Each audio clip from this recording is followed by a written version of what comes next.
بسم الله الرحمن الرحيم الحمد لله والصلاة والسلام على رسوله الكريم أما بعد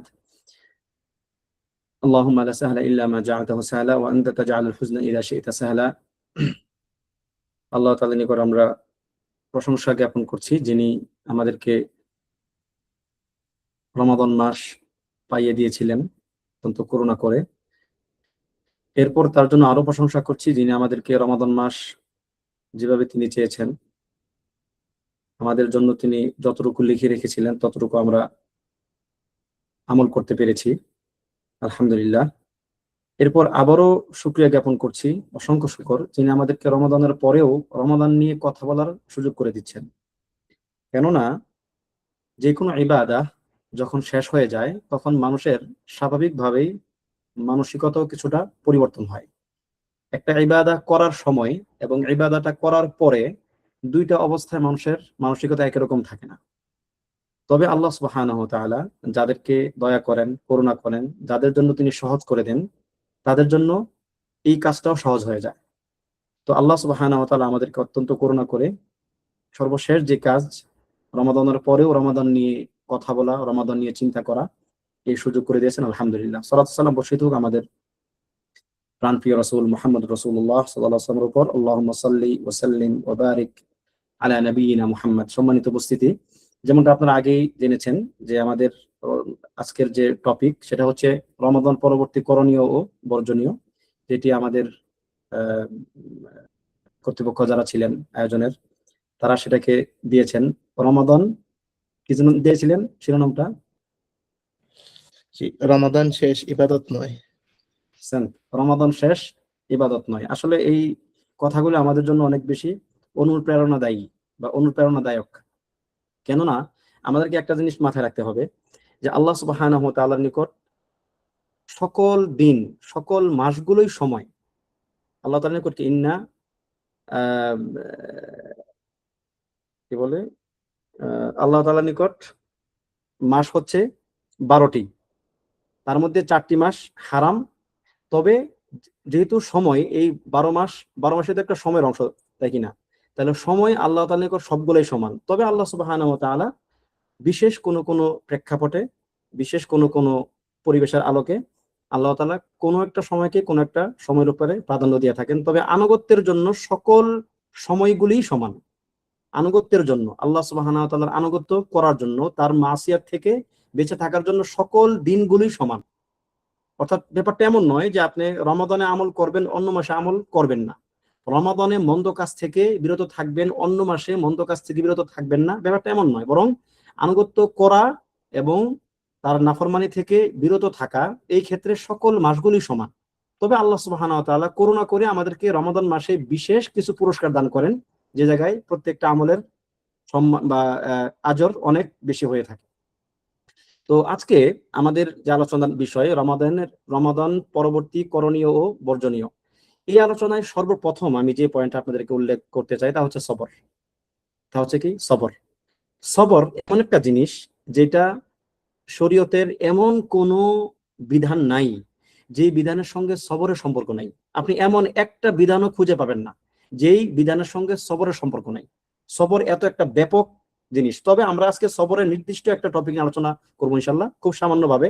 আমি চেষ্টা করবো আধা ঘন্টার মধ্যে আলোচনা শেষ করতে, কারণ যেহেতু সময় অনেক বেশি হয়ে গেছে আমাদের। সবর একটা বিবেচনায় সবর 3 প্রকার। একটা বিবেচনায় সবর হচ্ছে 3 প্রকার। সময়ের বিবেচনায়, আমলের মধ্যে সময়ের বিবেচনায় সবর 3 প্রকার। আস-সাবরু ক্বাবলা আল-ফি'ল অথবা ক্বাবলা আল-আমাল, আস-সাবরু আথনা আল-আমাল এবং আস-সাবরু বা'দা আল-আমাল। একটা হচ্ছে আপনি যে কোনো একটা আমল করার পূর্বে সবর। আমল করার পূর্বে সবরটা কি? যে আপনাকে এই আমলটা করতে হবে, আল্লাহ সুবহানাহু ওয়া তাআলার নির্দেশটা আপনি মেনে নিয়েছেন, আপনার কষ্ট হলেও আপনি এই কাজটা করবেন, এরকম একটা দৃঢ় সংকল্প করা। কারণ এই সময়ে সবরটা খুব ইম্পর্টেন্ট হয়, কারণ শয়তান খুব চেষ্টা করে যেন আপনি কাজটা শুরুই করতে না পারেন। শয়তান এটা খুব চেষ্টা করে, কারণ সে জানে যে বান্দা যদি একবার আমল শুরু করে দেয় সে হয়তো কোনো না কোনো ভাবে সেটা শেষ করে ফেলবে, অথবা শুরু করলে সে যদি শেষ করতে নাও পারে আল্লাহ সুবহানাহু ওয়া তাআলা তাকে শুরু করার জন্য একটা আজর দিয়ে দিবেন। এই জন্য শয়তান সবসময় চায় আপনি যেন কোনো মাশরু', কোনো ভালো কাজ যেন আপনি শুরুই করতে না পারেন। এবং এই বাধাটা শুধু যে মানে আত্মিকভাবে শয়তানের দিক থেকে আসে তা নয়, আপনি সামাজিক ভাবেও যে কোনো একটা কাজ করবেন, যে কোনো একটা ভালো কাজের আপনি অনেক বাধা দেখবেন কাজটা করার আগেই।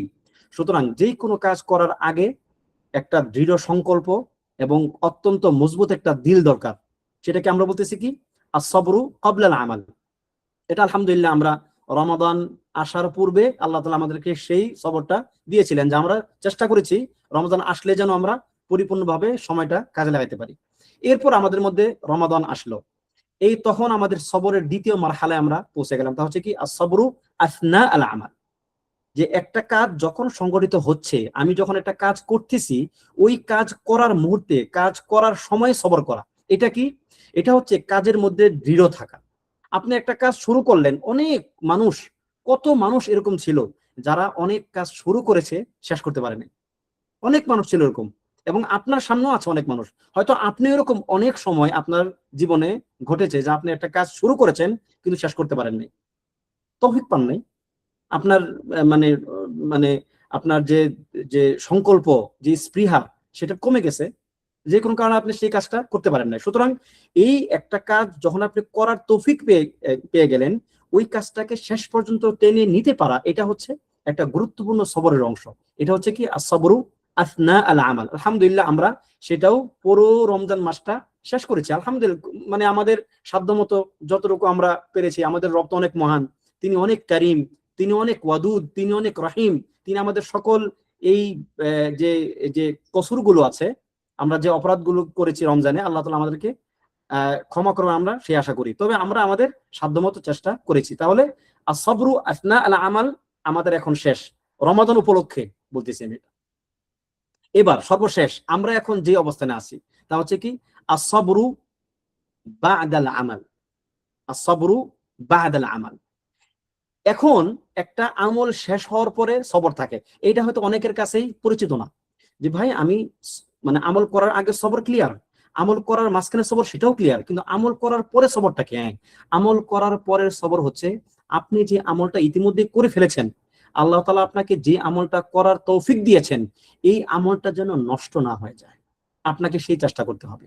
আপনি যেমন আপনার টাকা পয়সা, বাড়ি গাড়ি, ধন দৌলত, স্ত্রী সন্তান, বাবা মা, আপনার কাছের মানুষদেরকে খুব সুন্দরভাবে লালন পালন করেন, যেন আপনি চান যে আমার অধীনে থাকা সম্পদ, আমার অধীনে থাকা সম্পর্কগুলো সুন্দরভাবে লালিত পালিত হোক, আপনাকে আমলগুলো সেরকম লালন পালন করতে হবে। সবসময় আশঙ্কা থাকতে হবে যে আমি যে আমলটা গতকালকে করেছি, সেই আমলটা আজকে আমার অন্য কোনো একটা আমলের কারণে বা মানে অন্য কোনো একটা চিন্তা চেতনাগত ভ্রান্তির কারণে আমার এই আমলটা নষ্ট হয়ে যাওয়ার সমূহ আশঙ্কা আছে। এই আশঙ্কা থেকে আপনাকে সবর করতে হবে যে আমি কোনোভাবেই আমার আমলকে নষ্ট হতে দিব না। যেটা আল্লাহ তাআলা বলেছেন যে ওয়ালা তুবতিলু আমালাকুম, তোমাদের আমলগুলোকে নষ্ট করে দিও না। তার মানে আমল নষ্ট হয়, তার মানে কি আমল নষ্ট হয়। ইয়া আইয়ুহাল্লাযীনা আমানু লা তুবতিলু সাদাকাতিকুম বিল মান্নি ওয়াল আযা। হে ঈমানদারগণ, তোমাদের যে সাদাকাগুলোকে তোমরা অনুগ্রহ প্রকাশ, মানুষকে খোঁটা দেওয়া, এর মাধ্যমে তোমাদের সাদাকাগুলোকে নষ্ট করো না। তার মানে সাদাকা করা একটা সওয়াবের কাজ, অনেক বড় একটা পুণ্যের কাজ, কিন্তু এই বড় পুণ্যের কাজটা নষ্ট হয়ে যায় কোনো না কোনো ভাবে। তাহলে রমাদান আপনি পেলেন, আপনি রমাদানের সিয়াম পালন করলেন, রমাদান আপনি অনেক ভালো কাজ করলেন, কিন্তু এই ভালো কাজগুলো নষ্ট হওয়ার আশঙ্কা আছে এখন। বিশেষ করে রমাদান পরের অল্প কয়েকটা দিন খুব বেশি মুশকিল, খুব বেশি বিপদ। শয়তান এই সময় খুব বেশি আক্রমণ করে। আপনার শাহওয়াত, আপনার শুবহাত, আপনার চিন্তা চেতনাগত নানান দুর্বলতার দিকগুলো সে আপনার সামনে নিয়ে আসে। সুতরাং এখন হচ্ছে আমাদেরকে যেই আমলটা আমরা করেছি রমজানে, সেটা যেন নষ্ট না হয়ে যায়, সেজন্য চূড়ান্ত ভাবে চেষ্টা করা। তো এটা হচ্ছে as-sabru বা'দাল আমাল, এবং এটা এখন আমাদেরকে প্র্যাকটিস করা অত্যন্ত জরুরি। এবার আসুন আমাদের দ্বিতীয় পয়েন্ট। যদি পারেন আপনারা পয়েন্টগুলো একটু লিখে রাখবেন, কারণ আমি আজকে পয়েন্ট ইনশাআল্লাহ আলোচনা করব, যাতে এগুলো আপনাদের মাথায় থাকে আর কি পরবর্তীতে। যে দেখুন, সিয়াম কেন আল্লাহ সুবহানাহু ওয়া তাআলা আমাদেরকে সিয়াম কেন দিয়েছিলেন, সিয়ামের উদ্দেশ্যটা কি আপনারা সবাই জানেন সেটা। ইয়া আইয়ুহাল্লাযীনা আমানু কুতিবা আলাইকুমুস সিয়ামু কামা কুতিবা আলাল লাযীনা মিন ক্বাবলিকুম লাআল্লাকুম তাত্তাকুন, যাতে করে তোমরা তাকওয়া অবলম্বন করতে পারো। মা মানে তাকওয়া, তাকওয়া কি জিনিস? এর তাকওয়ার যে বাহ্যিক অর্থ আলহামদুলিল্লাহ আপনারা সবাই জানেন, যে আল্লাহ সুবহানাহু ওয়া তাআলার শাস্তি এবং আপনার মধ্যে একটা ওয়াকায়া দাঁড় করানো, আল্লাহ তাআলার শাস্তি এবং আপনার মধ্যে একটা বাধা তৈরি করা। আপনি আল্লাহ তাআলাকে শাস্তি কি ভয় করবেন, আপনি আল্লাহ তাআলাকে ভয় করবেন, এটা হচ্ছে আমভাবে সবার নিকট জানা একটা অর্থ। কিন্তু তাকওয়ার আরেকটা অর্থ আছে। তাকওয়ার আরেকটা অর্থ কি জানেন? এটা হচ্ছে আল ইলতিজাম। আপনাকে ইলতিজাম করতে হবে, আপনাকে কোনো একটা কিছু শক্তভাবে ধারণ করতে হবে।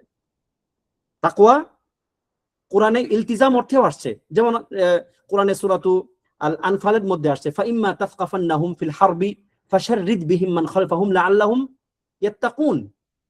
যদি কাফেরদেরকে তুমি যুদ্ধের মধ্যে পাও, তাদেরকে তাদের যে দল, পিছনের যে বাহিনী, সেখান থেকে বিচ্ছিন্ন করে ফেলো। কেন?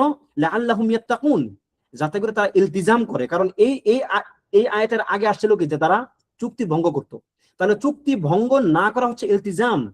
আল্লাহ তাআলার হকগুলোর সঙ্গে ইলতিজাম থাকা, বান্দার হকগুলোর সঙ্গে ইলতিজাম থাকা, প্রত্যেকের হক তার তার সংশ্লিষ্ট স্থানে রাখা, এটা হচ্ছে ইলতিজাম। তাকওয়ার একটা গুরুত্বপূর্ণ দিক হচ্ছে এই ইলতিজাম। রমাদান কেন আমাদের নিকট প্রত্যেক বছরে আসতে হবে? আল্লাহ সুবহানাহু ওয়া তাআলা কেন সেটা জীবনে একবার করলেন না? আল্লাহু আলাম, হিকমা অবশ্যই তার কাছে। কিন্তু আমরা যখন তাদাব্বুর করি, তখন আমরা দেখি যে আপনার 11টা মাস আমি যেই ইলতিজাম থেকে দূরে সরেছিলাম, আমার মধ্যে ইলম থাকার পরেও, ঈমান থাকার পরেও, আল্লাহ সুবহানাহু ওয়া তাআলার আনুগত্য থেকে আমরা বিভিন্ন শাহওয়াত শুবহাতের কারণে আমরা দূরে ছিলাম একটা সময়। আমরা যেন আবার ইলতিজাম হতে পারি, যেন আগামী 10টা মাস বা আগামী 11টা মাস যেন আমি সোজা থাকতে পারি। ঠিক আছে? এটা হচ্ছে একটা একটা একটা প্র্যাকটিস সেশন, এটা একটা অনুশীলন সেশন। এটা আপনি 1 মাস চর্চা করবেন। এই 1 মাস এইখান থেকে আপনি যে ইলতিজামটা শিখলেন, এটা আপনি পরবর্তী 11 মাস রাখার চেষ্টা করবেন। শেষ পর্যায়ে গিয়ে আবার সেটা দাইফ হয়ে যাবে, দুর্বল হয়ে যাবে, সমস্যা নেই, আবার তো একটা রমাদান সামনে আছে। সুবহানাল্লাহ। আল্লাহ সুবহানাহু ওয়া তাআলা আমাদেরকে প্রত্যেকটা বছর একটা মাস করে দেন, এই জন্যই যেন আমাদের ইলতিজাম যেগুলো আমরা ভুলে গেছি, সেগুলো যেন আমরা আবার স্মরণ করতে পারি, যেন আমাদের ইলতিজাম মানে লেগে থাকা, কোন একটা কিছুকে আঁকড়ে ধরার যে মানসিকতা, সেটা যেন আবার ফিরে আসে। এবার আসুন, ইলতিজাম বললে এখন আপনারা হয়তো বিষয়টা মানে অনেকের নিকট পিকচারটা ক্লিয়ার না। পিকচারটা ক্লিয়ার করার জন্য বলতে চাই যে আপনি কোন কোন বিষয়ে ইলতিজাম রাখবেন। ইলতিজাম মানে কি আসলে, কোন কোন ব্যাপারে আপনাকে শক্তভাবে ধারণ করতে হবে। এবার আসুন, রমাদানের সবচেয়ে বড় শিক্ষা আপনার কি ছিল? আল্লাহ সুবহানাহু ওয়া তাআলা রমাদানকে সম্মানিত করেছেন কেন? শাহরু রমাদান আল্লাযী উনজিলা ফীহিল কুরআন হুদাল লিন-নাস ওয়া বাইয়িনাতিন মিনাল হুদা ওয়াল ফুরকান ফামান শাহিদা মিনকুম আশ-শাহরা ফালিয়াসুম। তো যেহেতু এই মাসে কোরআন নাজিল হয়েছে, কোরআনের কারণে এই মাস অনেক সম্মানিত, কোরআনের কারণে এই মাস মহিমান্বিত। সুতরাং আপনার ক্ষেত্রে কোরআনের ব্যাপারে ইলতিজাম হচ্ছে আপনি কোরআনকে ধারণ করবেন, আপনি কোরআনকে তাদাব্বুর করবেন, কোরআনের সঙ্গে আপনার জীবনটাকে আপনি কাটাবেন। এটা হচ্ছে ইলতিজাম কোরআনের সঙ্গে। তাদাব্বুর, আল্লাহ সুবহানাহু ওয়া তাআলা কোরআনকে নাজিল করেছেন কেন? কিতাবুন আনজালনাহু ইলাইকা লিয়াদাব্বারু আয়াতিহি, আমি আপনার নিকট কিতাব নাজিল করেছি যেন তারা এর আয়াতগুলো নিয়ে তাদাব্বুর করে, গবেষণা করে। তাফসির করা আর তাদাব্বুর করা ভিন্ন জিনিস। আপনি তাফসির করতে পারবেন না, তাফসির যেই কারোর জন্য তাফসিরের রাস্তা খোলা নাই। কিন্তু তাদাব্বুর, ইস্তিনাস, গবেষণা করা, নিজের মধ্যে কোরআনটাকে ধারণ করার চেষ্টা করা, এটা প্রত্যেকের জন্য ওয়াজিব। এমনকি কাফেররাও তাদাব্বুর করত একটা সময়ে, তবে তাদের তাদাব্বুরটা আল্লাহ তাআলা কবুল করেন নাই। মানে এবং বর্তমানে কিন্তু অনেক কাফেররা আমাদের কোরআন নিয়ে কিন্তু তাদাব্বুর করে, তবে যেহেতু তাদের ঈমান নাই, তাদের তাদাব্বুর ইবাদত হচ্ছে না। কিন্তু আপনার আমার জন্য তাদাব্বুর একটা ইবাদা, লিয়াদাব্বারু আয়াতি। বিপরীতে যারা কোরআনকে যারা তাদাব্বুর করে না, আল্লাহ তাআলা তাদেরকে কোরআনে কয়েক জায়গাতে খুব খুব কঠোরভাবে নিন্দা করেছেন। আফালা ইয়াতাদাব্বারুনাল কুরআনা আম আলা কুলুবিন আকফালুহা। এরা কি কোরআন নিয়ে গবেষণা করে না, তাদাব্বুর করে না, নাকি তাদের অন্তরে তালা মেরে দেওয়া হয়েছে? তার মানে তাদাব্বুর করা এটা হচ্ছে অন্তর খোলা থাকার বহিঃপ্রকাশ, আর তাদাব্বুর করতে না পারা, না করা, এটা হচ্ছে অন্তর তালা লেগে যাওয়ার একটা আলামত। সুতরাং খুব সাবধান। কোরআনের জন্যই যেহেতু রমাদান মাসের সম্মান, এবং আপনি সে রমাদান মাস পেয়েছেন এবং আপনি কোরআন তেলাওয়াত করেছেন, আপনি হয়তো কয়েকটা খতম দিয়েছেন, আপনি হয়তো টুকটাক তাদাব্বুর করেছেন, এখন আপনার ইলতিজামের দাবি হচ্ছে আপনি আগামী 11টা মাস এই কোরআনের তাদাব্বুরের সঙ্গে থাকবেন। কোরআনকে আপনি এক মুহূর্তের জন্য নিজের জীবন থেকে বিচ্ছিন্ন করতে দিবেন না, বিচ্ছিন্ন হতে দিবেন না। বলেছিলাম আগেই, রমাদান আগেই, যে এই রমজান মাসটা হোক আপনার জন্য একটা স্পেশাল মাস, যে মাসটা আপনার জীবনে আর আপনার জীবনে আপনি যতগুলো রমজান পেয়েছিলেন তার মধ্যে এটা হবে একটা স্পেশাল মাস। মানে আশা করতেছি আলহামদুলিল্লাহ অনেকের হয়তো এটা স্পেশাল মাস হয়েছিল। এই জন্য এই কোরআনকে তাদাব্বুর করার অভ্যাসটা যেন আপনার সেই আগামী 11টা মাস থাকে, সেজন্য যত রকমের চেষ্টা, কলা কৌশল, প্রক্রিয়া, ব্যবস্থাপনা, যত রকমের কর্মসূচি নেওয়া লাগে আপনি নেন, আল্লাহ তাআলা আপনাকে তৌফিক দিবেন। দ্বিতীয়, আপনি যেই ক্ষেত্রে ইলতিজাম করবেন, রমাদান মাসের দ্বিতীয় না সবচেয়ে গুরুত্বপূর্ণ কাজ, জাহেরি কাজ, তা হচ্ছে কি সিয়াম পালন করা। আপনি সিয়াম পালন করেছেন 30টা, আপনার যদি উজর থাকে আপনি সেটা এখন কাজা করবেন, কিন্তু আপনি 30টা সিয়াম পালন করার মতো মানসিকতা আপনার ছিল, তার মানে আপনি 30টা সিয়ামই পালন করেছেন বা করবেন। এখন এইটার একটা ইলতিজাম হচ্ছে আপনি আগামী এই যে 11টা মাস আপনি সিয়ামের পাবন্দী হবেন, নফল সিয়াম খুব বেশি করে পালন করবেন, মিনিমাম মাসে 3টা সিয়াম পালন করবেন। আপনার যেগুলোকে আমরা আইয়ামে বিদ নামে চিনি আর কি, আরবি মাসের বা হিজরি মাসের 13, 14, 15 তারিখ। আপনি যদি আরো বেশি পারেন আপনার সপ্তাহে 2টা রোজা রাখবেন, সোম এবং বৃহস্পতিবার। আপনি যদি আরো বেশি পারেন আপনি একদিন পর পর রোজা রাখবেন, যা হচ্ছে দাউদ আলাইহিস সালাতু ওয়াস সালামের সিয়াম। অর্থাৎ নফল সিয়ামের সঙ্গে আমাদের সম্পর্কটা থাকা দরকার। কেন? কারণটা কি? সিয়ামের একটা তো হচ্ছে আল্লাহ সুবহানাহু ওয়া তাআলা বলেছেন আস-সাওমু লি ওয়া আনা আজজি বি, সওম হচ্ছে আমার জন্য, আমি এর প্রতিদান দেব। তার মানে এর প্রতিদান কেমন হবে আল্লাহু আলাম, সেটা আমরা জানি না। আল্লাহ তাআলা যা দিবেন তার আতাউন গায়রু মাজযুদ, যার কোনো হিসাব থাকবে না, বেহিসাবি এবং নিরবচ্ছিন্ন দান। এরপরে আসেন আপনি আস-সাওমু জুন্নাহ, সওম হচ্ছে একটি ঢাল। আস-সাওমু জুন্নাহ, এই জুন্নাহ জাহান্নাম থেকেও ঢাল, এই জুন্নাহ দুনিয়াতে বিভিন্ন রকম ফিতনা থেকেও ঢাল আপনার জন্য। সিয়াম মনে রাখবেন, সেটা নফল সিয়াম হোক না কেন, সিয়াম আপনার জন্য জাহান্নামেরও ঢাল, দুনিয়ারও বিভিন্ন ফিতনা থেকে আপনার জন্য এই সিয়াম হলো ঢাল, যেটা অনেক হাদিসে আসছে। তার মধ্যে একটা গুরুত্বপূর্ণ কথা কি, আস-সাওমু জুন্নাহ, সওম হচ্ছে ঢাল স্বরূপ। তাহলে আপনাকে এই সওমের ক্ষেত্রে ইলতিজাম রাখা লাগবে। 3 নাম্বার যে বিষয়টাতে আপনি ইলতিজাম রাখবেন তা হচ্ছে কিয়ামুল লাইল। সুবহানাল্লাহ, আপনি নিশ্চয়ই তারাবি সালাত পড়েছেন গত রমজানের একটা মাস, এবং অনেকে তারাবির সালাতের পরে তাহাজ্জুদ পড়েছেন। তার মানে আপনি সক্ষম, আপনি পারেন যদি আপনি চেষ্টা করেন, যদি আপনার চিন্তা থাকে, সুদৃঢ় সংকল্প থাকে, আপনি পারেন রাতের সালাত পড়তে, যেটা আপনি আগে জানতেন না। রমজানের আগে আপনি ভাবতেন যে আসলে অনেক চেষ্টা করি আমি পারি না, কিন্তু না, আপনি পারেন। এর প্রমাণ হচ্ছে আপনি রমাদানে কিয়ামুল লাইল করেছেন, অল্প হলেও করেছেন। এবার রমাদানের দাবি হচ্ছে এই কিয়ামুল লাইলটাকে আপনি ইলতিজাম করেন সারা বছর, আপনার সাধ্য মতো 2 রাকাত, একদম শেষ মুহূর্তে 5 মিনিট জাগেন। যারা একদমই অভ্যস্ত না, ফজরের 5 মিনিট আগে উঠেন, 10 মিনিট আগে উঠেন, শুধুমাত্র ভিতর সালাতটা রাখেন। ধরেন যে আপনি একদমই সক্ষম না, হ্যাঁ কোনো সমস্যা নাই, আপনি এশারা সালাতের পরে 2 রাকাত, যে আপনার এশারা যে সালাতের যে আপনার সুন্নাহ, সেটা পরে ঘুমিয়ে যান, ভিতরে রাখেন 1 রাকাত বা 3 রাকাত, এইটা আপনি পড়েন ফজরের 5 মিনিট আগে, কোনো সমস্যা নাই। মানে কোনো না কোনো ভাবে রাতের সালাতের সঙ্গে সম্পর্কটা করার চেষ্টা করা। হাদিসে আসছে যে ব্যক্তি 10টা আয়াত পড়বে সে গাফেলদের অন্তর্ভুক্ত হবে না। উলামায়ে কেরাম বলেন 10টা আয়াত মানে কি, রাতের বেলা আপনি যদি শুধুমাত্র দ্বিতীয় সালাত পড়েন 10টা আয়াত পড়বেন, 7 আয়াত সূরাতু আল ফাতিহা, এরপর আপনি সূরাতুল ফাতিহার পরে পড়েন ইন্না আতাইনাকাল কাউসার ফাসাল্লি লিরাব্বিকা ওয়ানহার ইন্না শানিয়াকা হুয়াল আবতার, বাস 10 আয়াত। মানে আপনি গাফেলদের অন্তর্ভুক্ত আপনি হইলেন না। তাহলে আপনাকে এরকম একটা প্রতিযোগিতামূলক মানসিকতা আপনার মধ্যে থাকা লাগবে যে আল্লাহ সুবহানাহু ওয়া তাআলা আমাকে যেই কিয়ামুল লাইলের তৌফিক দিয়েছিলেন রমজানে, আমি যেন সেটাকে সারা মাস বা সারা বছর যেন আমি এটাকে আমার নিজের মধ্যে ইলতিজাম রাখতে পারি।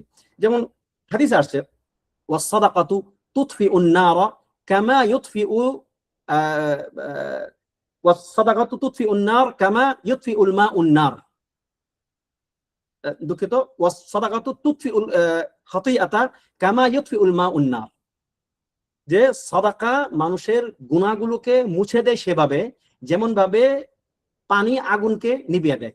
এবং এই হাদিসের এর পরে আপনার ইয়াতে অংশে আসছে যে ওয়াসলাতুর রাজুলি ফি জাওফিল লাইল, রাতের বেলা ব্যক্তির সালাত তার গুনাহ খাতাগুলোকে এইভাবেই মিটিয়ে দেয়। এরপর নবী সাল্লাল্লাহু আলাইহি ওয়াসাল্লাম তাতাজাফা জুনুবুহুম আনিল মাদাজি'i ইয়াদউনা রাব্বাহুম খাওফান ওয়া তামআ, এই আয়াত কয়েকটা আয়াত তিনি তেলাওয়াত করলেন। তাহলে সুবহানাল্লাহ, আপনার এটা রমজান থেকে আপনার শিক্ষা, কিন্তু আপনার জীবনে এর প্রভাবটা কি?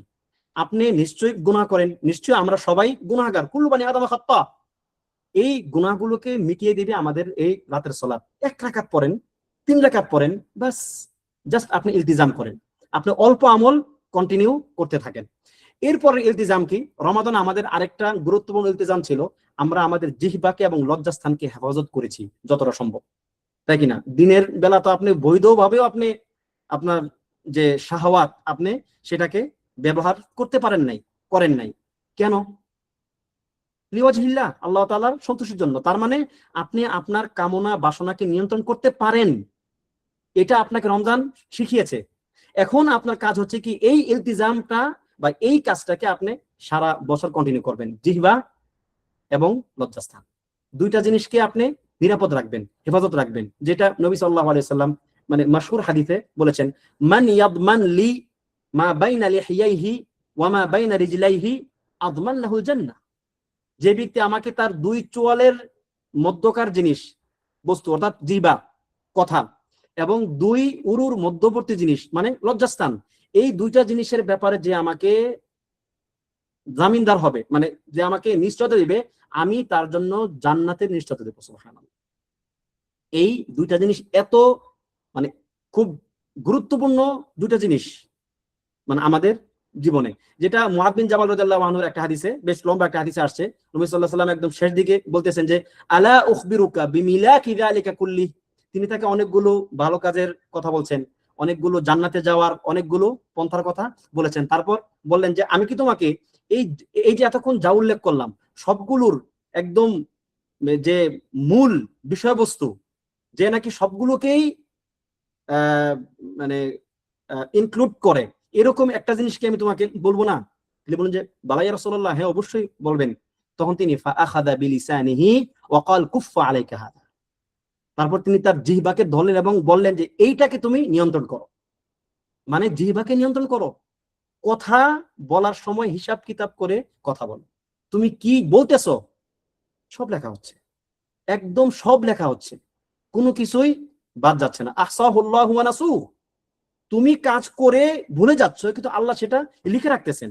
তখন মুআয বিন জাবাল রাদিয়াল্লাহু আনহু বললেন, ইয়া রাসূলুল্লাহ ওয়া ইন্না লামুআখাযুনা বিমা নাতাকাল্লামু বিহি। আরে আমরা যে কথাবার্তাগুলো বলি এর জন্য কি আমাদেরকে পাকড়াও করা হবে? তখন তিনি বললেন সাকিলাতকা উম্মুক, মানে এটা হচ্ছে আরবদের একটা তিরস্কারের একটা ভাষা আর কি। এটা বলে তিনি বললেন যে ওয়াহাল ইয়াকুবুন নাসা ফিন নাসি ফিন নারি আলা উজুহিহিম আও আলা মানাখিরহিম ইল্লা হাসাইদু আলসিনাতিহিম। মানুষের মুখ যা কামাই করে, তার কথার কারণে সে যা কিছু অর্জন করে, এইটা ছাড়া মানুষদেরকে জাহান্নামে তার মুখকে উপর করে এর চেয়ে বেশি আর কিসে ঢুকাবে? অর্থাৎ মানুষের মুখ মানুষকে সবচেয়ে বেশি জাহান্নামে দিবে। লা হাওলা ওয়ালা কুওয়াতা ইল্লা বিল্লাহ। সুতরাং ভাইরা এবং বোনেরা, রমাদান মাসে যেমন আপনারা চূড়ান্ত চেষ্টা করেছেন জিহ্বাকে এবং লজ্জাস্থানকে হেফাজত করার জন্য, এখন আপনার জন্য দায়িত্ব হচ্ছে যেটা আপনার as-sabr ba'da al-amal এবং হচ্ছে আল ইলতিজাম বিশাইইন, এর দাবিতে এখন আপনার উপর করণীয় হচ্ছে পুরো 11টা মাস আগামী রমজান আসার আগ পর্যন্ত বিইذنিল্লাহ জিহ্বাকে এবং লজ্জাস্থানকে হেফাজত করবেন। আল্লাহ তাআলা আপনাদেরকে তৌফিক দান করুন। এরপরে আরেকটা ইলতিজাম, খুবই গুরুত্বপূর্ণ ইলতিজাম, এবং এটা হয়তো অনেকে আমরা ভুলেই যাই, প্রায় হয়তো ভুলেই গেছি অনেকে, আমি সহ আপনারা সবাই। জানি না আপনাদের মধ্যে মানে কি অবস্থা হয়েছে। তা হচ্ছে কি পরিমিত খাবার গ্রহণ। আমরা রমাদানে মাশাআল্লাহ অনেক চেষ্টা করি, দীর্ঘ একটা সময় আমরা খাই না একদম। এরপরে যারা একটু রাতের ইবাদত করার চেষ্টা করি তারা রাতেও কম খায়। তার মানে পুরো মাসটাই হচ্ছে আপনার কৃচ্ছতা সাধনের একটা মাস, যে আপনি কম খেয়েছেন, আপনি ইফা দেখিয়েছেন খাবারের ক্ষেত্রে। হ্যাঁ, এইটা আপনাকে ইলতিজাম রাখতে হবে সারা বছর। আপনাকে সারা বছর এই ক্ষেত্রে ইলতিজাম থাকতে হবে। আপনি খাবারের ক্ষেত্রে খুব বাছবিচার করবেন। বাছবিচার বলতে ওই বাসার লোকদেরকে কষ্ট দিবেন না যে এটা খাবো না ওইটা ওটা না, না। বাছবিচার বলতে আপনি মানে আপনি পরিমিত খাবার গ্রহণ করবেন। কেন? একটা হাদিসে আসছে আরবাউন মান কুন্না ফি, অথবা আরবাউন ইযা কুন্না ফিহি ফালা আলাইকা মা ফাতাকা মিনাদ দুনিয়া। 4টা জিনিস যদি তোমার মধ্যে থাকে তাহলে দুনিয়ার সব তুমি হারিয়ে ফেললেও তোমার কোনো সমস্যা নাই। সেটা কি? এক নাম্বার কি? হিফযুল আমানা, আমানতকে হেফাজত করা। কেউ যদি আমানত দেয় আপনি সেটাকে হেফাজত করেন। এবং ওয়াসিদকু হাদিস, সত্য কথা বলা, কথার ক্ষেত্রে আপনি সত্যবাদী। ওয়া হুসনু খুলুকিন, উত্তম চরিত্র লালন করা, মানুষের সঙ্গে উত্তম আচরণ করা। এবং ওয়াইফাতুন ফি তুহমাতি, এবং হালাল খাদ্য গ্রহণ করা। মানে কি?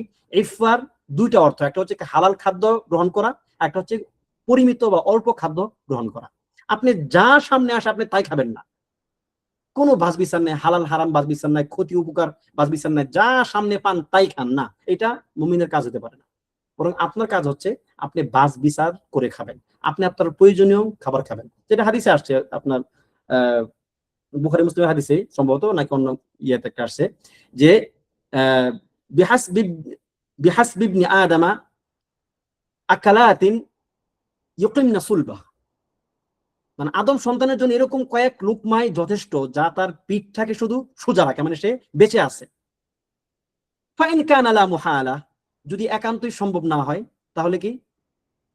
ফাসুলুসুন লিতাআমি ওয়া সুলুসুন লিশারাবি ওয়া সুলুসুন লিনাফসি, 3 ভাগের 1 ভাগ খাবেন খাদ্য, আর 1 ভাগ পানীয়, আর 1 ভাগ হচ্ছে আপনার শ্বাস প্রশ্বাস নেওয়ার জন্য। আবার এখন বলিয়েন না যে প্রত্যেকের সুলুস আলাদা আলাদা, অনেকের সুলুস অনেক বেশি। সুবহানাল্লাহ।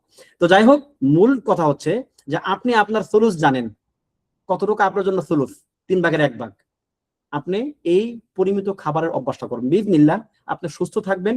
এই সুস্থ থাকার উদ্দেশ্য আপনি এটা না যে আপনি দুনিয়াতে খুব ভালো থাকবেন, না না না না, তানঈম না, মিন বাবিত তানঈম না, আপনি মানে বিলাসী জীবন যাপন করবেন সেজন্য না, বরং আপনার সুস্থ থাকার উদ্দেশ্য হচ্ছে আপনি আল্লাহ সুবহানাহু ওয়া তাআলার আনুগত্যগুলো সুন্দরভাবে করতে পারবেন। সুবহানাল্লাহ। দেখেন এই রমাদানে কত মানুষ এমন ছিলেন অসুস্থতার কারণে আপনি রমাদানের অনেকগুলো সিয়াম পালন করতে পারেন না। আপনার আশপাশে হয়তো এরকম অনেক লোক আছে, আপনি হয়তো এরকম ছিলেন, শুধুমাত্র আপনি সুস্থ ছিলেন না, এই জন্য আপনি রমাদানের সিয়াম পালন করতে পারেন না, আপনি মাহরুম হয়েছেন, আপনি কিয়াম করতে পারেন নাই, কোরআন তেলাওয়াত করতে পারেন নাই। ঠিক আছে? তার মানে সুস্থ থাকতে পারাটা বা সুস্থ থাকতে চাওয়াটা শুধুমাত্র দুনিয়াবী উদ্দেশ্যে নয়, বরং এটাও আখিরাতের জন্য একটা আমাদের পাথেয়। এবং এই খাবার সুস্থ থাকার ক্ষেত্রে আপনাকে খুব বেশি সাহায্য করবে বিইজনিল্লাহি তাআলা। এবার আমরা মোটামুটি ইলতিজামের আমি আপনাকে কয়েকটা জিনিস বললাম, ইলতিজামের আরো অনেকগুলো ব্যাপার আছে, আপনারা সেগুলো ইনশাআল্লাহ নিজেরা একা একা গবেষণা করবেন যে কোন কোন ব্যাপারে আপনি ইলতিজাম রাখবেন। এবার আপনি আসুন যে শাওয়ালের 6 রোজা, এটা হচ্ছে আমাদের এখনকার এই মাসে খুবই গুরুত্বপূর্ণ টপিক, যে শাওয়ালের 6 রোজার ব্যাপারটা কি। এটা অত্যন্ত গুরুত্বপূর্ণ একটি আমল। নবী সাল্লাল্লাহু আলাইহি ওয়াসাল্লাম এই ব্যাপারে সাহাবাদেরকে খুব বেশি উদ্বুদ্ধ করতেন, এবং তিনি বলেছেন, যেটা সহিহ মুসলিমে আসছে, যে মান সামা রমাদানা সুম্মা আতবাআহু সিত্তাম মিন শাওয়াল কানা কাসিয়ামিদ দাহর, যে ব্যক্তি রমাদানের সিয়াম পালন করলো, এরপরে রমাদানের পরে শাওয়ালে 6টি রোজা রাখলো, সে যেন পুরো বছর রোজা রাখলো। তার মানে কি এখানে বছর। এখানে নাওয়াবী রাহিমাহুল্লাহ এই হাদিসের ব্যাখ্যায় বলতেছেন যে ক্বালাল উলামা, উলামায়ে কেরাম বলেন, ওয়া ইন্নামা কানা কাসিয়ামিদ দাহরি লিআন্নাল হাসানাতা বিআশরি আমসালিহা, এটি সারা বছর রোজা রাখার যে আপনার ফজিলত পাওয়া যাবে। কেন? কেননা প্রত্যেকটা আমল আল্লাহ সুবহানাহু ওয়া তাআলা 10 গুণ নেকি দেন। ফারমাদান বিআশরাতি আশহুর, রমাদানের 30 দিন হচ্ছে 10 মাস। যদি আপনি 30 দিনকে আপনি হিসাব করেন 10 গুণ, তাহলে কি 10 মাস, 10 30 10 মাস, বাকি থাকে আর 2 মাস। এবং ওয়াসিত্তাতু বিশাহরাইন, আর শাওয়ালের 6 রোজা হচ্ছে মাস রোজা রাখার সওয়াব হবে। তার মানে আপনি যদি রমাদানের পরে, রমাদানের সিয়াম পালন করার পরে শাওয়ালের 6টা রোজা রাখেন, তাহলে আপনি যেন সারা বছর যেন আপনি রোজা রাখলেন। এক্ষেত্রে হাফেজ ইবনে রজব রাহিমাহুল্লাহ, ইবনে মুবারক রাহিমাহুল্লাহ থেকে একটি কওল নকল করতেছে, আমি আপনাদেরকে সেটা এখানে নকল করতে চাই। তা হচ্ছে কি, ইবনে মুবারক রাহিমাহুল্লাহ বলেন, কিলা, বলা হয়ে থাকে, সিয়ামুহা মিন শাওয়ালিন ইয়ালতাহিকু বিসিয়ামি রমাদান ফিল ফাদল, এই যে শাওয়ালের যে 6টি রোজা, এটি ফদলের দিক থেকে বা তার যে ফজিলত, তার মর্যাদার দিক থেকে রমাদানের মতোই, যেহেতু রমাদানের পরে এটা আসছে, সুতরাং রমাদানের মতোই ফায়াকুনু লাহু আজরু সিয়ামিদ দাহরি ফারদান। সুতরাং যদি কেউ শাওয়ালের 6টি রোজা রাখে, সে যেন পুরো বছর ফরজ রোজাই রাখলো। মানে আপনি তো নফল রোজা রাখতেছেন, কিন্তু যেহেতু এটা সম্মানের দিক থেকে, ফজিলতের দিক থেকে কিসের মতো, রমাদানের মতো, সেই ক্ষেত্রে আপনি যেন সারা বছর আপনার জন্য ফরজ রোজাই রাখলেন। এটা হচ্ছে আপনার কোন কোন ওলামায়ে কেরামের এক প্রকার ইস্তিমবাত, ঠিক আছে। সুতরাং ব্যাপারটা আসলে সহজ না। আমাদেরকে ফালিয়াতানাফাসিল মুতানাফিসুন ওয়া ফি যালিকা ফালিয়াতানাফাসিল মুতানাফিসুন, মানে আমাদেরকে তানাফুস করতে হবে, প্রতিযোগিতা করতে হবে। সালাফগণের মধ্যে একজন এক ব্যক্তির সঙ্গে কথা বলতেছিলেন একটা কবরের পাশে দাঁড়িয়ে, বলতেছেন, আচ্ছা বলতো এই কবরবাসী ব্যক্তি তোমার কি মনে হয় যদি তাকে এক মুহূর্তের জন্য দুনিয়াতে আসার সুযোগ দেওয়া হতো সে কি করতে চাইতো? তখন ওই ব্যক্তি বললেন যে সে 2 রাকাত সালাত পড়তে চাইতো, কারণ সে তো মানে আখিরাতের জীবনটা দেখে ফেলেছে, সেখানে কোনো কিছুই কাজে লাগে না, শুধুমাত্র সালাত, সিয়াম, জিকির, আজকার ইত্যাদি কাজে লাগে, কোরআন তেলাওয়াত কাজে লাগে। সুতরাং সে অবশ্যই চাইতো 2 রাকাত সালাত পড়ার জন্য। বলছে এই আশা তার কোনোদিনও পূর্ণ হবে না, কিন্তু তুমি এখনো বেঁচে আছো। উদ্দেশ্য কি? যে তুমি এখনো বেঁচে আছো, এই ব্যক্তি যে আশা করে সারা জীবন তার কাটতেছে, তুমি এখন সেটা সারা জীবন করার সুযোগ পাচ্ছ, কেন তুমি মাহরুম হচ্ছ? সুবহানাল্লাহ। এটা হচ্ছে সালাফদের একটা অনুভূতি যে বান্দা নফল হোক ফরজ হোক, মানে ইবাদতের প্রতি তার একটা শৌক থাকবে, সে ইবাদত করার ক্ষেত্রে মানে মারাত্মক রকমের একটা দাফে অনুভব করবে ভিতর থেকে, একটা একটা মানে উদ্দীপক কাজ করবে ভিতরে সবসময়, যে আমি কিভাবে আমার নেকির পাল্লাটাকে ভারী করতে পারি, কিভাবে আমি জাহান্নাম থেকে একটু একটু করে দূরে সরতে পারি, কিভাবে জান্নাতের দিকে আমি একটু একটু করে আগাতে পারি। তাহলে এটা হচ্ছে ওয়াফি যালিকা ফালিয়াতানাফাসিল মুতানাফিসুন। এটা আপনার জন্য করণীয়। ভাবে না যে শাওয়ালের 6 রোজা, ঠিক আছে ওকে ফাইন, এটা নফল রোজা রাখলে কি না রাখলে কি, না না না, বিষয়টা এরকম না। বরং আপনাকে চিন্তা করতে হবে যে আপনার একটা দিন যাচ্ছে, আপনি মৃত্যুর দিকে যাচ্ছেন, আপনার আমল করার সুযোগ একদিন কমে যাচ্ছে। আপনি একদিন আল্লাহ সুবহানাহু ওয়া তাআলার সামনে দাঁড়াবেন, যে তার দিকে আপনি একদিন আপনি এগিয়ে যাচ্ছেন, এক মুহূর্ত আপনি এগিয়ে যাচ্ছেন। সুতরাং আপনাকে, আমাকে, আমাদের সবাইকে, আমি প্রথমে আমাকে নসিহত করতে চাই, তারপর আপনাদেরকে, যে এই সময়গুলোকে কাজে লাগান। কোন ছোট আমলকে ছোট বলে মানে ছেড়ে দিবেন না। হাদিসে আসছে লা তাহকিরান্না মিনাল মা'রুফি শাইআ, কোন আমলকে তুচ্ছ জ্ঞান করবে না, ওয়ালাউ আন তালকা আখাকা বিওয়াজহিন তালিক, যদিও সেটা তোমার ভাইয়ের সঙ্গে হাসি মুখে সাক্ষাৎ করার মতো আমল হয়। আপনার সঙ্গে একজনের সাক্ষাৎ হলে আপনি একটা মুচকি হাসি দিবেন, এটা কি আপনার খুব বেশি টাকা লাগবে নাকি? কষ্ট হবে আপনার? কিন্তু এটা আপনার জন্য একটা সৎ আমল। যদি আপনি নিয়ত করেন যে হে আল্লাহ, আমি আমার ভাইকে ভালোবাসি, আমি তার দিকে ফিরে যে একটা হাসি দেই, আমার এই হাসি তার অন্তরে আনন্দের খোরাক যোগাবে, বাস। এভাবে আসলে আমাদেরকে প্রত্যেকটা ব্যাপারকে আমাদেরকে এভাবে দেখা উচিত। তো শাওয়ালের 6 রোজার ক্ষেত্রে একটা মাসআলা এখানে বলে নেওয়া উত্তম হবে, যেটা আমাদের অনেকের দরকার হবে আর কি। তা হচ্ছে যাদের অনেকের কাজা সিয়াম আছে, অনেক মানে বোনদের তাদের শারীরিক কারণে বেশ কিছু সিয়াম তাদের হয়তোবা গ্যাপ গেছে, অথবা অনেক ভাইদের অসুস্থতা বা সফর বা ইত্যাদি বিভিন্ন শারীরিক কারণে তাদের অনেক সিয়াম কি গ্যাপ যাইতে পারে। এখন মাসালা হচ্ছে যে আপনি কি ফরজ রোজা কাজা আগে করবেন নাকি শাওয়ালের 6 রোজা আগে রাখবেন? এটা একটা ইখতিলাফি মাসআলা। তবে জমহুর উলামায়ে কেরাম, হানাফি, শাফি, মালিকি এবং হাম্বলীদের একটা মানে একটা অংশ আর কি, একটা মত হচ্ছে এটা, মানে হানাফি, শাফি, মালিকি সবাই একমত, এবং হাম্বলীদের একটা মত হচ্ছে এটা, যে কাজা রোজার আগেও আপনি শাওয়ালের 6 রোজা রাখতে পারবেন। কেন রাখতে পারবেন? কারণ শাওয়ালের 6 রোজার সময়টা নির্ধারিত, এই যে এই মাসটা শুধু শাওয়াল মাস, কিন্তু কাজা রোজার সময় তো আপনার সেই আগামী রমজান মাসে আসার আগ পর্যন্ত। সেই ক্ষেত্রে যেহেতু ওটার সময় অনেক বেশি, এজন্য জায়েজ হবে কোন ব্যক্তির জন্য, যদি তার জন্য কষ্টকর হয়ে যায় যে শাওয়ালে সে তার শখ যাবে কাজা এবং শাওয়ালের 6 রোজা, তারা শাওয়ালের 6 রোজা আগে রাখবে, তারপর আস্তে আস্তে বাকি কাজা রোজাগুলো করে নেবে। এটা হচ্ছে জুমহুরের মত হচ্ছে এটা। তাদের দলিল কি? যেটা যে হাদিসটা মা মা আয়েশা রাদিয়াল্লাহু আনহা থেকে বর্ণিত হাদিস, বুখারী মুসলিমের হাদিস, যেখানে তিনি বলতেছেন যে কানা ইয়াকুনু আলাইয়া সাওম মিন রমাদান, আমার রমাদানের কিছু কিছু সিয়াম কাজা হতো, ফামা আস্তাতিউ আন আকদিয়া ইল্লা ফি শাবান, আমি সেটা পরের বছরের শাবান মাসের আগে সেটি শেষ করতে পারতাম না। তার মানে এই যাদের রমাদানের ফরজ রোজা, তাদের জন্য কি একদম সেই রমাদানের আগে তাদের চান্স থাকবে। সুতরাং এই হাদিস থেকে এরকম আরো কিছু হাদিস আছে যেখান থেকে ওলামায়ে কেরামের এই সিদ্ধান্ত যে এটা আপনার জন্য জায়েজ, যে আপনি কাজা রোজার আগেও শাওয়ালের 6 রোজা রাখতে পারবেন। এবং এই ক্ষেত্রে ইবনে তাইমিয়া রাহিমাহুল্লাহ এই মত পোষণ করেন, এবং ইমাম আশ-শানকিতি রাহিমাহুল্লাহ, যিনি আধুনিক যুগের অনেক বড়জন ফাকিহ, উনিও এই মত পোষণ করেন।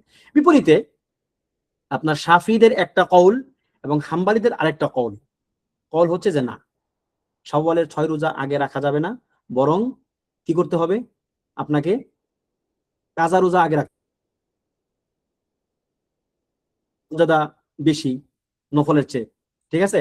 এই বিবেচনায় ওনারা শাওয়ালের রোজার আগে কাজা রোজা রাখতে পারেন। এবং ইবনে বাজ রাহিমাহুল্লাহ এবং ইবনে উসাইমিন রাহিমাহুল্লাহ সহ যারা আধুনিক উলামায়ে কেরাম তারা আসলে এই মতটাই পোষণ করেন যে আপনাকে কাজা রোজা আগে রাখতে হবে।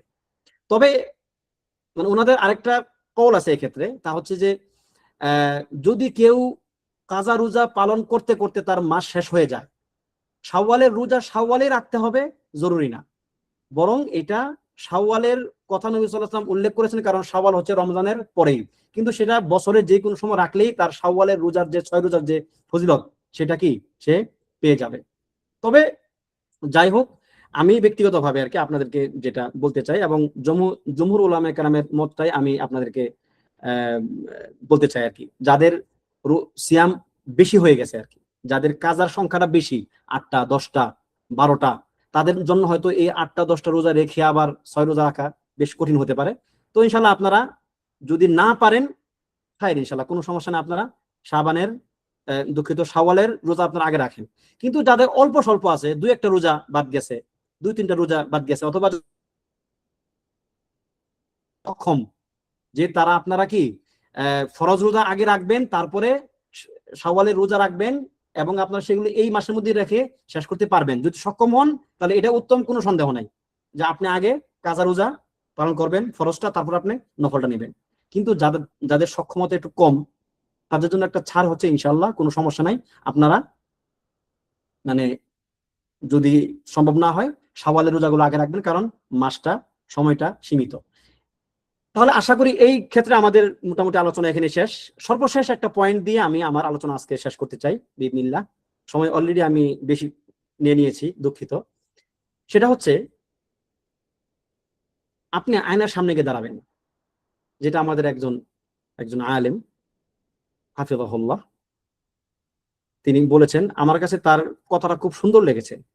তার কথার আগে বলতেছি, তারপরে আপনাদেরকে আমার পক্ষ থেকে একটা কথা বলতেছি। তা হচ্ছে তিনি বলেছেন যে তুমি যদি আয়নার সামনে গিয়ে দাঁড়িয়ে যদি তুমি দেখো একটা সুন্দর চেহারা, মানে আপনি আপনার চেহারাটাকে আপনি সুন্দর দেখতেছেন, আপনার কাছে চেহারাটা আপনার কাছে ভালো লাগতেছে, তাহলে তিনি বলতেছেন যে এই সুন্দর চেহারাটাকে বা এই সুন্দর সৃষ্টি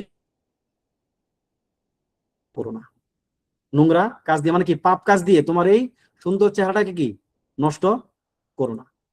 আর যদি তোমার নিকট ভিন্ন কোনো চেহারা আসে, যে তুমি তোমার চেহারাকেই পছন্দ করতেছো না, তোমার চেহারা কুৎসিত, তাহলে 2 কুৎসিতকে একসাথে করো না, তোমার চেহারাও কুৎসিত, তোমার কি আমলও কুৎসিত, 2টা কুৎসিত জিনিস যেন একসাথে না হয়।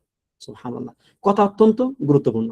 এজন্য আমি আপনাদেরকে বলতে চাই, যারা এখন আমার এখানে আছেন প্রত্যেকেই এখন একটু নজর দেন যে রমাদানটাকে কি পরিপূর্ণ কাজে লাগাতে পেরেছেন কিনা।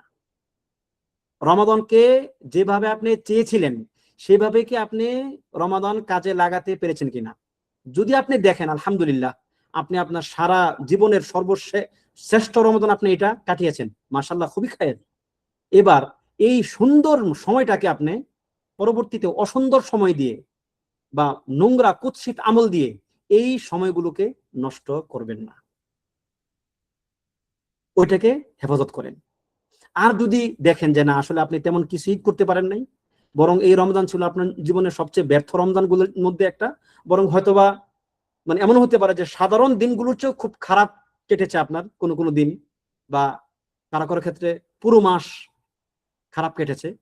বলতে চাই যে এই খারাপ কাটানো, আল্লাহ তাআলার পক্ষ থেকে দেওয়া সুযোগ হারিয়ে ফেলা এবং পরবর্তীতে এই জন্য আফসোস না করা, এই 2টা নিকৃষ্ট কাজ একসাথে করবেন না, বরং আপনি আফসোস করেন।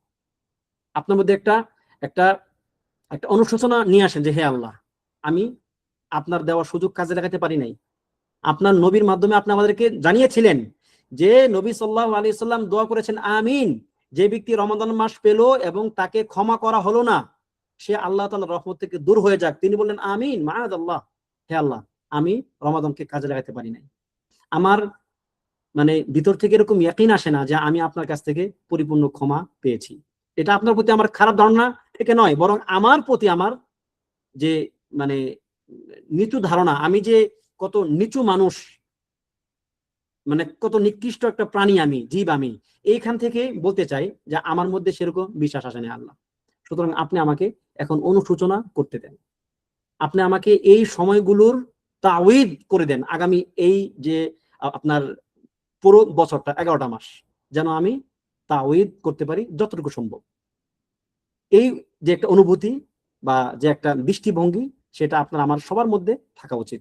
আল্লাহ তাআলা আমাদেরকে তৌফিক দান করুন, আমিন। ওয়া সাল্লাল্লাহু ওয়া সাল্লাম আলা নবিয়িনা মুহাম্মদ ওয়া আলা আলিহি ওয়া সাহবিহি আজমাইন। আমাদের আলোচনা এখানে শেষ। আপনাদের যদি কারো কোনো অস্পষ্টতা থাকে কোনো বিষয়ে বলতে পারেন ইনশাআল্লাহ। জাযাকাল্লাহু খাইরান ফাদিলাতুল উস্তাদ ওয়া নাফআনা আল্লাহু বিইলমিক। ভাই বোনদের কারো যদি কোনো প্রশ্ন থাকে ইনশাআল্লাহ আপনারা করতে পারেন। বোনেরা আপনারা